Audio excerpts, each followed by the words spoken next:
Google Pixel 7 Pro this year is a best. While it is rocking the same main camera lens as the Pixel 6 Pro, it has entirely new ultra-wide-angle lens that now has macro mode, a very balanced 5x telephoto zoom that also double as super resolution zoom, and brand new 10.8 megapixel front camera, finally bringing 4K 60fps video on all lenses. Everything that Google missed out on last year is added there, even a cinematic blur on this phone.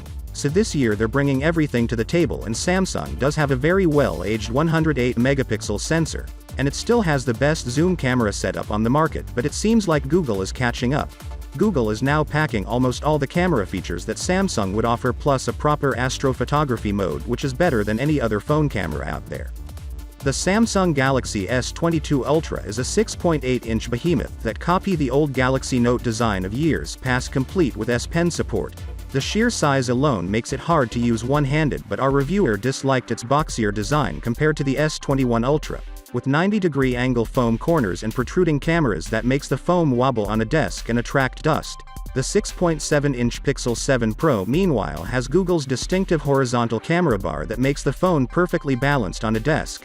The phone is the exact same thickness as the S22 Ultra, but the camera bump is distinctly thicker. On the other hand, the actual part you hold is slightly more comfortable, since it's slightly narrower with more natural curved edges, but it's still a large phone that benefits two hands, and it lacks the perk of an S Pen if that matters to you.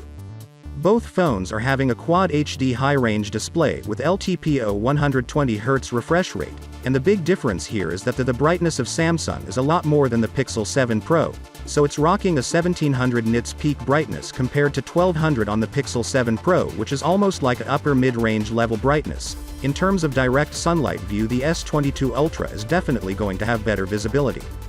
Both phones also benefit from IP68 watch protection, Gorilla Glass Victus on the front, and black glass and stereo audio speakers. Technically, the Galaxy S22 Ultra has Victus Plus protection, but Gorilla has never explained what the difference in quality. The Pixel 7 Pro has a face unlock option now, but Google says that this is only for unlocking the phone. It's still not safe to use for banking and payment apps, as it's not a 3D scanner like the one on the iPhones. The Pixel 7 Pro will save you a few $100s and give you comparable display quality and photography, better battery life, and decently sufficient performance compared to the Galaxy S22 Ultra. So, with that being said, let me know your thought in the comment below, and if you are new here, please subscribe. Peace out.